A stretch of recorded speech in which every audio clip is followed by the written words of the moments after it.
Durante muchos años consideré que las amistades podían ser de las cosas más importantes que pudiéramos tener, pero también es una realidad que hay amistades que llegan a tu vida disfrazadas de cariño, de lealtad, pero en el fondo están esperando el momento perfecto en que muestres debilidad para quitarse esa máscara y entonces mostrarte el rostro del verdadero demonio.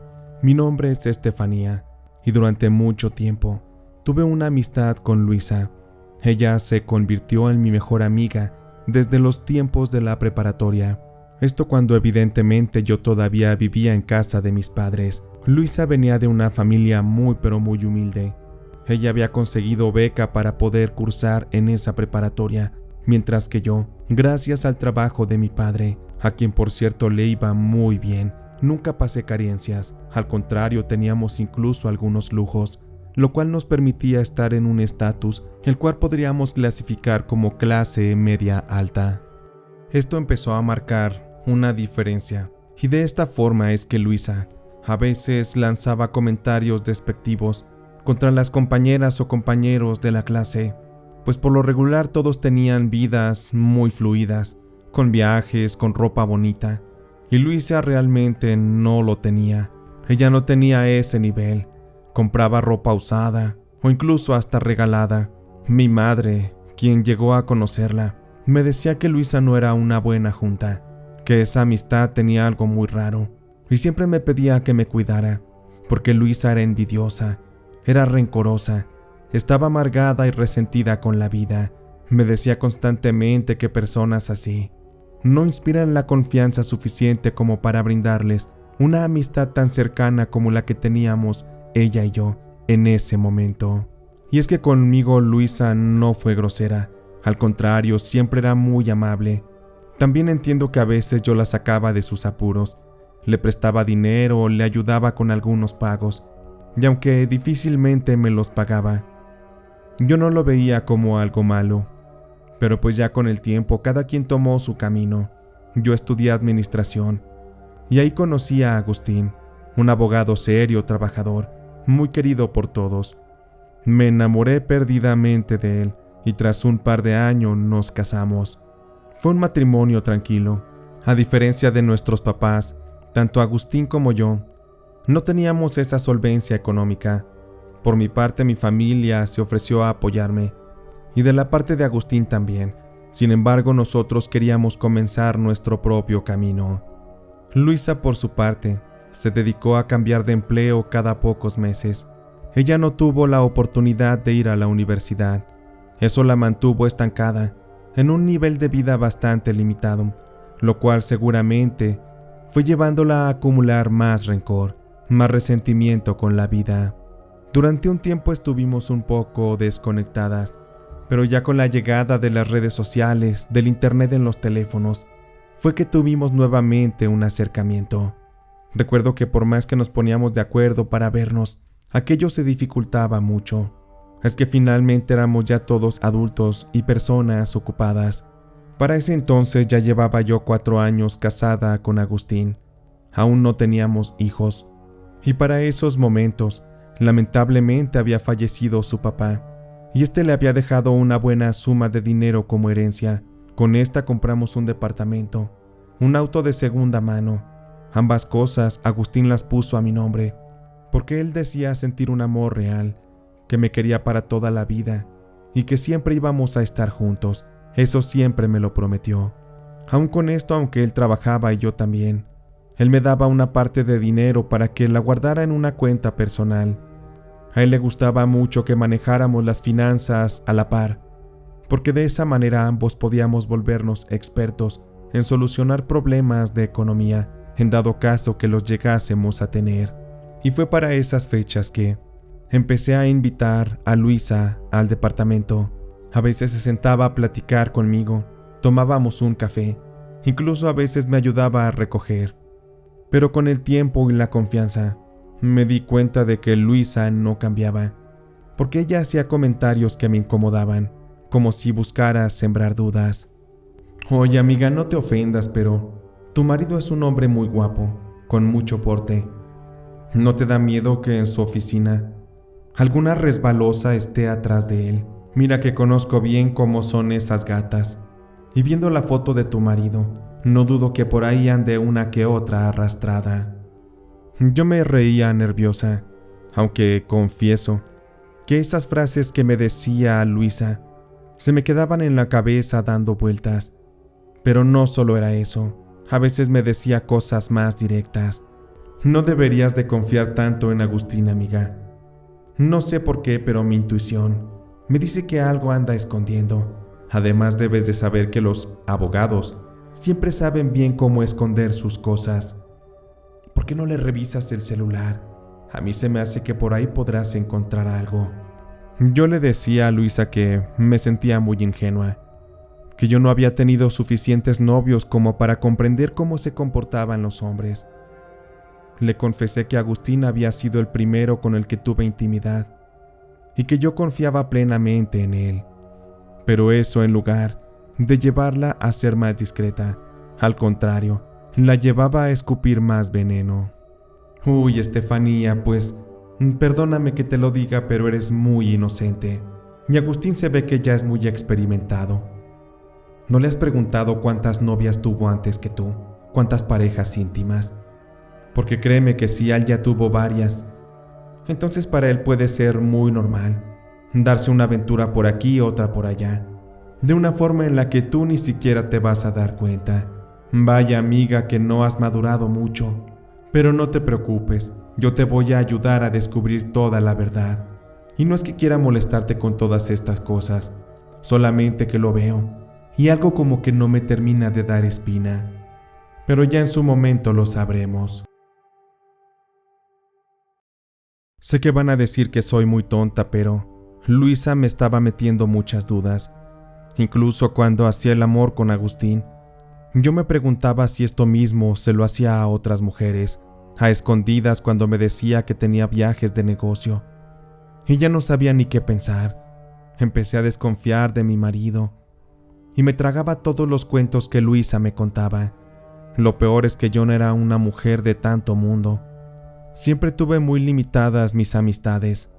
Fui más una mujer encerrada de casa, orientada a los buenos modales y al servicio del hogar. Sentía que me faltaba malicia, que me hubiera gustado salir más, conocer gente de todos tipos, de todos ámbitos, para así poder tener más claro el panorama de lo que representaba mi matrimonio y sobre todo, lo que era ante mis ojos mi propio esposo. Por alguna razón mi madre se enteró de que Luisa había regresado a mi vida, que nos estábamos frecuentando, y cuando yo le contaba de ella, se me agachaba la mirada, y mi madre constantemente me lo advertía, que no debía juntarme mucho con Luisa, que no era buena mujer, y que le preocupaba que estuviéramos pasando tanto tiempo juntos.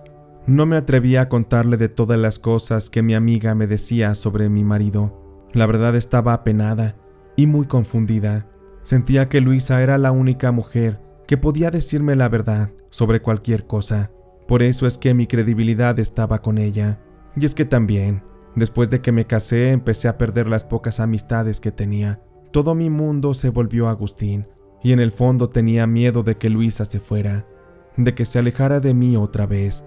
Ese miedo a estar sola me fue orillando a creerle y creerle, hasta que un día llegó a la casa, armada con no sé cuántas cosas supuestamente de brujería. Luisa estaba muy emocionada, y en cuanto le abrí la puerta, casi corrió hacia la mesa, vació todos sus tiliches y me dijo: «No me vas a creer todas las cosas que acabo de aprender, Estefanía. Déjame te cuento que estoy empezando a practicar brujería blanca, y puedo leer ya el tarot. También puedo leer el futuro con el café, y uno que otro truquito más. Y ¿sabes qué es lo mejor? Que tú vas a ser mi primera clienta, así que siéntate. Vamos a ver qué te depara el destino».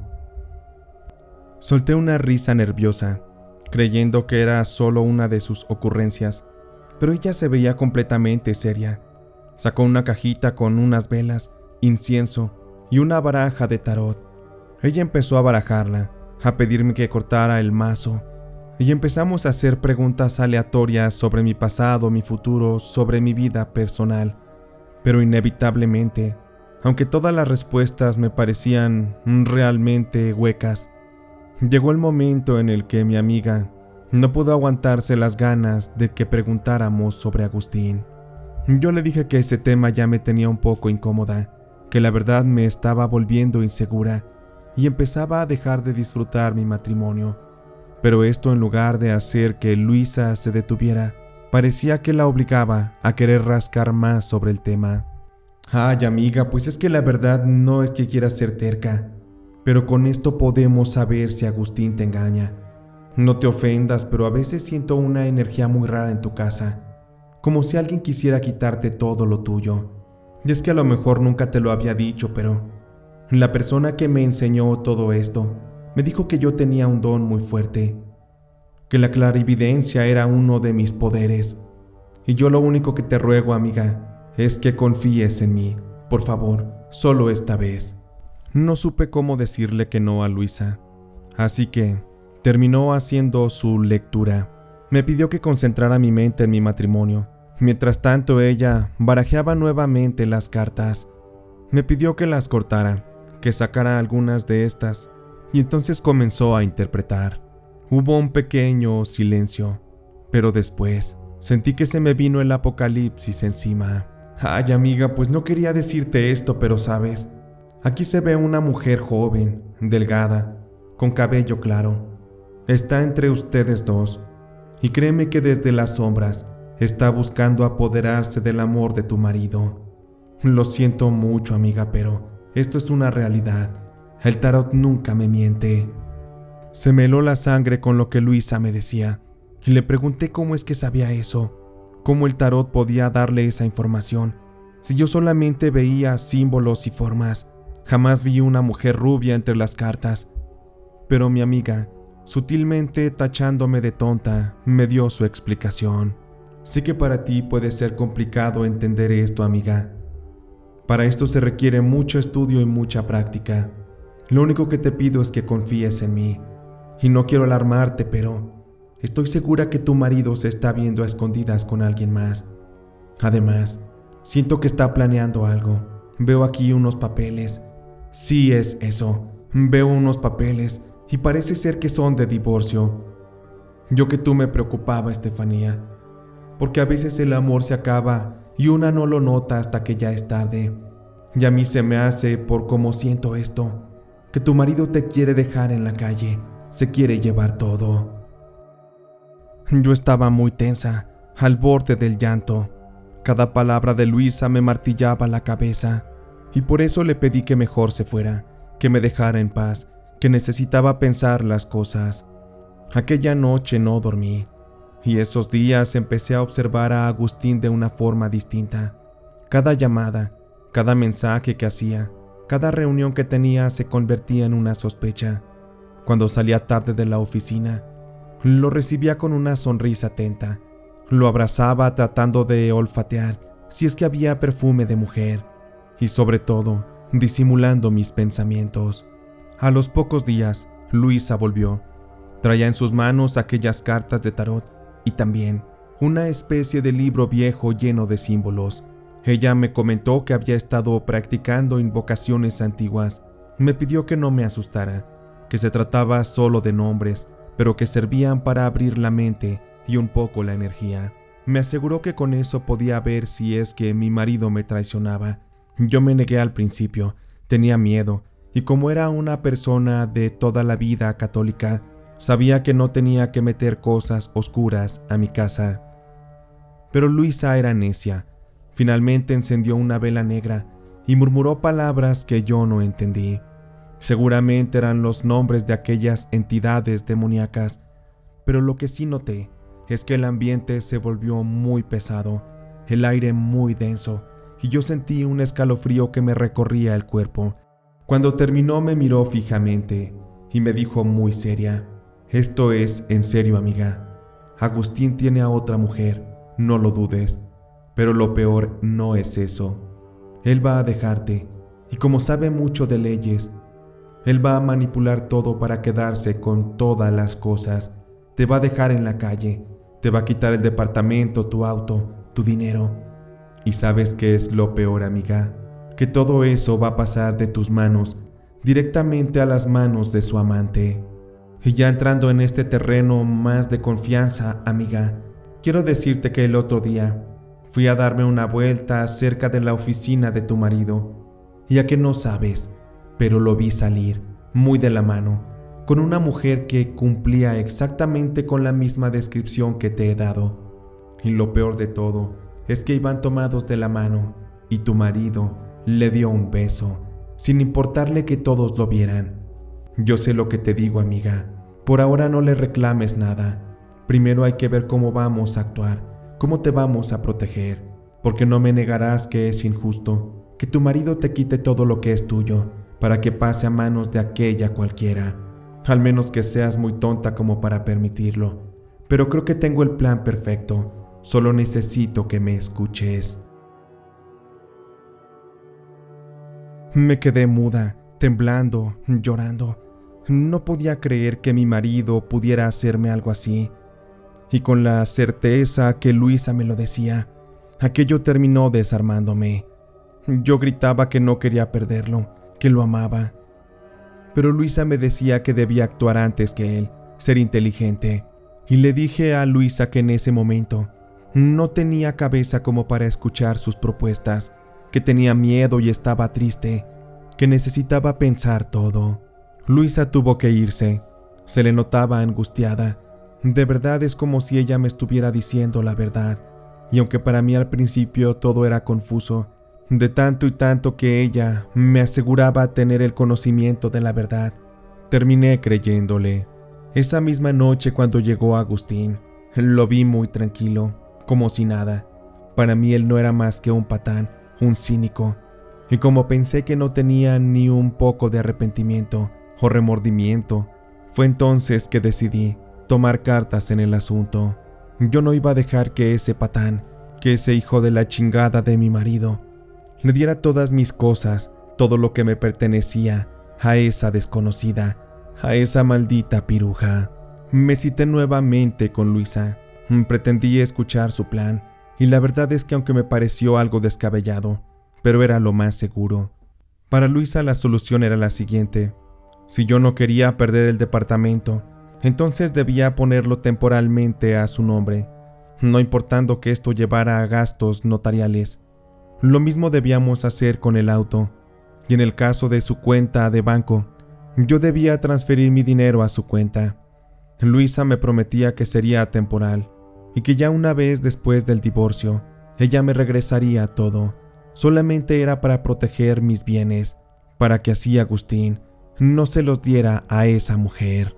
Dudé por un momento, pero Luisa sonaba tan segura, tan convincente, tan preocupada por mí, que terminé confiando. Yo ya la consideraba como mi hermana, como mi confidente. No veía malicia en sus palabras, y así, poco a poco, comencé a seguir cada uno de sus consejos. Hicimos los trámites necesarios, todo por debajo del agua, sin que mi marido se enterara. Mientras tanto, Luisa, ella era quien se encargaba de espiar a mi marido. Ella me decía todo lo que veía, y de esta forma fue que terminé reventando. Yo ya no podía más. Una noche que sentí que el corazón me estallaba, en cuanto Agustín llegó, lo recibí con una cachetada. Esto porque había llegado un poco tarde. Ya sé que tienes otra mujer, Agustín. Ya no tienes que fingir. Para mí lo nuestro se acabó. Quiero el divorcio. Ya no quiero verte, porque ahora me das asco. No sé cómo pudiste ocultarme todo esto, pero ahora me doy cuenta que no eres más que un patán, un canalla. Agustín reaccionó muy agresivo, preguntándome que qué estaba pasando. ¿Pero qué demonios estás diciendo, Estefanía? ¿De dónde sacaste semejante estupidez? No es ninguna estupidez, Agustín. Luisa, mi amiga, te vio saliendo con otra mujer, besándola, muy acaramelados. Ahora me lo vas a negar. De verdad que eres un poco hombre, no lo puedo creer. ¿Cómo que Luisa te dijo eso? ¿Desde cuándo acá escuchas y le crees a esa loca? Yo te aconsejo, mi vida, que empieces a escoger mejor a tus amistades. Esa mujer a mí no me da confianza. Tiene algo que me preocupa, pero siempre traté de respetar tu amistad con ella. Pero ¿sabes qué? Me da mucho dolor que no confíes en mí, que nunca hayas creído en mi amor. Y porque soy un hombre con dignidad, pues entonces te voy a conceder el divorcio. Pensé que eras diferente, Estefanía. Nunca me imaginé que mentiras tan baratas fueran a doblegar tu amor, tu confianza en mí. Esa discusión fue el principio del fin. Agustín se fue a vivir a casa de su madre, pero no sin antes restregarme que él nunca me fue infiel, y cuando me lo juró por el nombre de su padre difunto, ahí sentí que algo en él me decía la verdad, pero luego resonaba en mi cabeza todo lo que Luisa me había dicho, lo que ella había descubierto, y supe que no había marcha atrás. Yo ya no quería estar casada con ese hombre. Al poco tiempo firmamos los papeles, y cuando llegó el momento de dividir los bienes, él cedió con dignidad. Me dijo que podía quedarme con el dinero del banco y también con el carro, pero el departamento, ese sí se lo quería quedar. Yo me negué, y no sé cómo, pero me comporté como una perra brava, defendiendo su territorio. No, Agustín, no te voy a regresar nada. Tú pusiste el auto y el departamento a mi nombre, así que sigue siendo mío. Debiste haberlo pensado mejor. Créeme que si no tuvieras una amante, te lo regresaría con confianza, con gusto. Pero me parece injusto que estas cosas que conseguimos con nuestro esfuerzo vayan a pasar a manos de una cualquiera. Así que perdóname, pero no te voy a regresar nada. Si quieres podemos ir a juicio o lo que tú quieras, pero mi postura no cambiará. Agustín agachó la mirada. Él no quiso discutir, simplemente me dijo algo que hasta la fecha lo llevo como una marca en el alma, en el corazón. De verdad que te desconozco, Estefanía. Ahora no sé con quién me casé. Creo que te has convertido en el peor error de mi vida. Qué equivocado estaba. En el momento que en el altar en la iglesia te prometí amor y que siempre estaríamos juntos. Nunca imaginé que esto llegaría a estas instancias, pero estoy tranquilo conmigo mismo. Quédate con todo, disfrútalo. Por mi parte confío en que en un tiempo volveré a tener todo eso y mucho más. Y sin culpas voy a rehacer mi vida muy lejos de ti. Espero que encuentres lo mismo y que en el futuro, cuando la vida caiga por su propio peso, la realidad no te aplaste, porque créeme que estás en un grave error. Hasta nunca, Estefanía. En mi orgullo me sentí victoriosa. Mientras tanto también, Luisa parecía más feliz que nunca. Me decía que tenía que reinventarme, que me tomara un descanso, unas vacaciones largas. Ella me recomendó irme todo un par de meses a la playa, lejos de todo y de todos, que respirara, que me olvidara de la vida. Me aseguró que cuidaría de mis cosas. Incluso me recordó que teníamos que esperar mínimo unos 6 meses para que yo pudiera regresarle todas sus cosas, porque finalmente seguía latente el peligro de que Agustín pudiera demandarme y así tratar de pelear por los bienes. Al principio dudaba por eso de alejarme. También tenía mi trabajo y no sabía si era buena idea, pero estaba tan lastimada por el divorcio que terminé aceptando. Me renté un pequeño departamento en la costa por 2 meses, un lugar sencillo donde pudiera pensar. Al principio mantenía contacto con Luisa, pero a veces ella me decía que estaba tan ocupada en su trabajo que decidí no molestarla más. Además no tenía ánimos de hablar con alguien. Estaba profundamente deprimida. Fueron pasando los 2 meses y ya era momento para regresar, así que pedí un taxi que me llevara a la central de autobuses y recorrí un poco más de 7 horas para volver a casa. Cuando llegué al departamento, tomé el elevador y al intentar abrir la puerta, me encontré con algo que me pareció muy extraño. La llave ya no entraba. Intenté una y otra vez y me imaginé que algo le había pasado a la puerta, así que bajé y busqué al portero para que me ayudara a abrir. Sin embargo, cuando llegué con él, de entrada le sorprendió mucho verme y me lo hizo saber. Señora Estefanía, qué milagro. Ya se me hace tan raro verla por aquí, pero dígame en qué le puedo ayudar. Ay, señor Alberto, fíjese que mi llave no abre. No he podido entrar a mi departamento. ¿Cree que usted me pueda ayudar? Aquel señor Alberto se me quedó viendo con mucha confusión, y lo que me dijo me desconcertó. Prácticamente me aplastó. Bueno, señora Estefanía, pues es normal que usted no pueda abrir con esa llave. La verdad no sé qué esté pasando, pero usted debería saber que ese departamento fue vendido y entregado hace medio mes. Los nuevos inquilinos ya están habitándolo, por eso me parece raro que usted pretenda entrar ahí. Mejor explíqueme qué está pasando, yo ya no entiendo nada. Sentí que se me iba el aire, no podía creer aquello. Sentí que estaba en una pesadilla, y caminando al estacionamiento, me di cuenta que tampoco estaba mi auto. El señor Alberto me dejó, y utilicé mi espacio para empezar a marcarle a Luisa, porque necesitaba una explicación. Me temblaba el cuerpo, la voz. Intenté una y otra vez, hasta que finalmente Luisa contestó. Me contestó con una voz cortante, de hecho.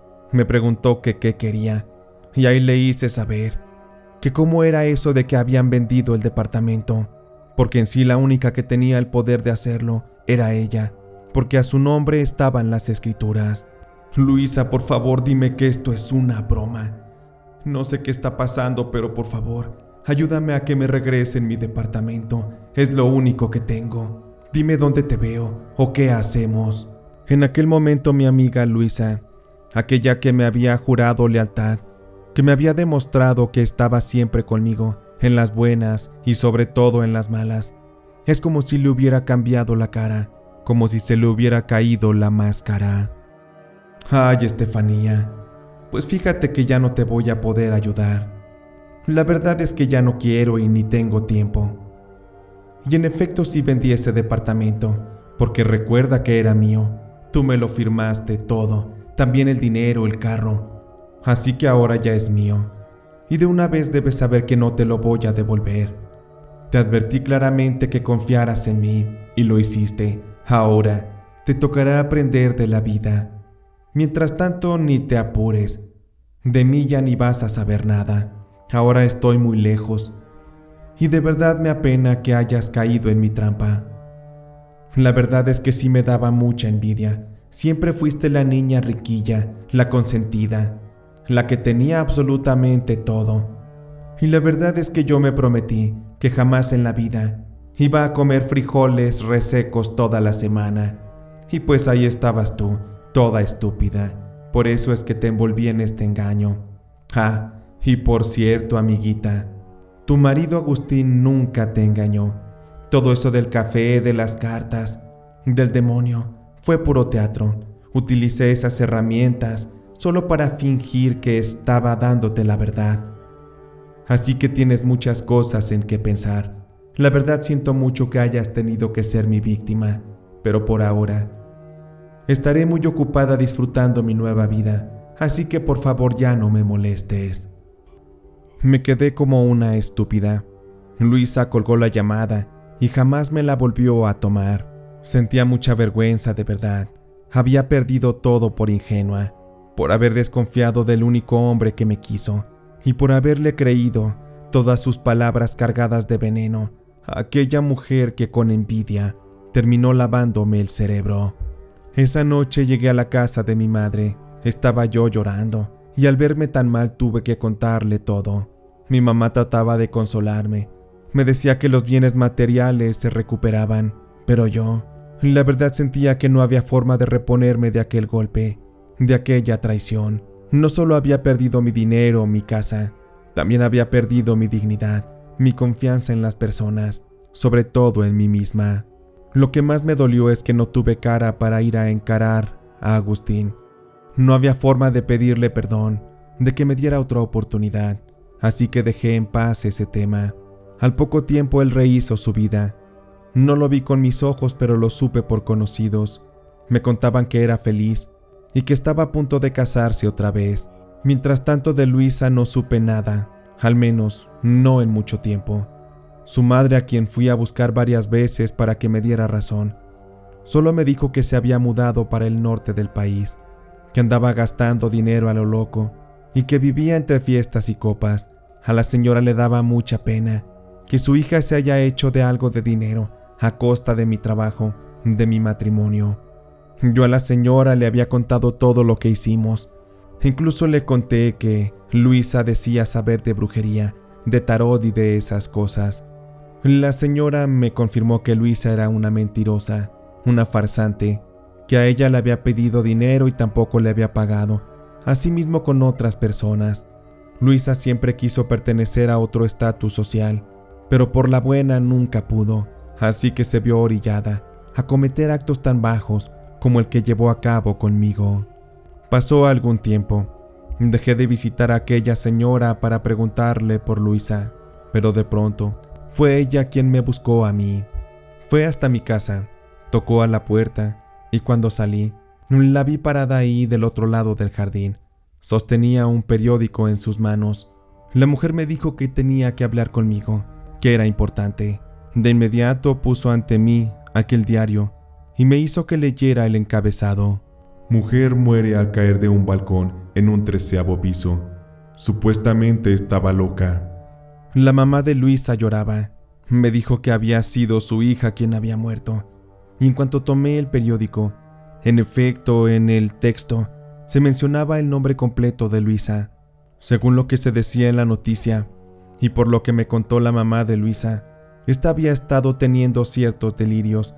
Decía que había demonios que la perseguían, que le decían palabras al oído, que le susurraban y le aconsejaban que se suicidara, que se matara. Se alegaba que todo se trataba de un brote psicótico. Solo de esa forma se podía justificar el supuesto espectro o la entidad demoníaca que la seguía, que no la dejaba dormir, que la había llevado al borde del alcoholismo y a consumir constantes pastillas antidepresivas. Algunos vecinos aseguraban que la escuchaban constantemente gritar en las madrugadas, que había abierto una puerta que no podía cerrar, un portal al más allá. Aunque esto parecía cosa de locura, fue ahí que entendí que cuando Luisa hizo los rituales en mi departamento, con ayuda de aquel libro demoníaco, al haber nombrado a esas entidades y utilizarlas con falta de seriedad para una completa estafa, yo creo que ella realmente abrió algo que no podía comprender y que finalmente terminó atacándola hasta orillarla a suicidarse. Ella murmuró nombres de demonios solamente por un juego, y eso no era cualquier cosa. Jugó con lo desconocido, y eso no me daba alegría. No sentía una sensación de venganza, simplemente tristeza. Tristeza por ella, por su madre y por mí, porque una vez más se había reabierto esa herida. Con el tiempo aprendí a vivir con poco. Yo me negaba a seguir recibiendo ayuda de mi madre, y aunque ella estuviera en buena posición económica, sabía que yo debía ganarme mi vida, mis propias cosas. Me he vuelto mucho más reservada. Me cuesta confiar en la gente. A veces incluso paso por el edificio donde vivía con Agustín, y este ya tiene otro color, otro portón, pero cada vez que lo veo me arde el pecho. Ahí viví las cosas más horribles de mi vida. Y todo porque nunca quise escuchar a mi madre, quien siempre me dijo que las malas amistades no se reconocen por lo que te dicen, sino por todo lo que hacen, por sus actos y por lo que te llegan a hacer perder. Por eso es que ahora constantemente me repito como advertencia a mí y a mis cercanos, que nunca debemos poner nuestras cosas, nuestra vida, en las manos de quien nos envidia, de quien sospechamos que no nos tiene buena fe, porque estas personas cuando nos abracen, no será para consolarnos, sino para terminar de empujarnos al abismo. Porque sí, ahora que ha pasado tiempo, Agustín sigue feliz en su matrimonio, ya tiene un par de hijos, yo sigo sola y he salido con uno que otro hombre, pero las cosas no han funcionado. Me cuesta mucho trabajo atreverme a dar un siguiente paso, pero no tanto porque no confíe en ellos, sino porque no confío en mí. Siento que aún me falta madurar, porque no puedo estar lista para un nuevo amor, cuando mi voluntad es débil, cuando puede ser quebrantada por malos consejos, por malas voces de amistades o de mi familia, porque ya una vez escuché esas voces y lo único que ocurrió es que me llevaron a vivir directamente donde estoy ahora, justo en el infierno.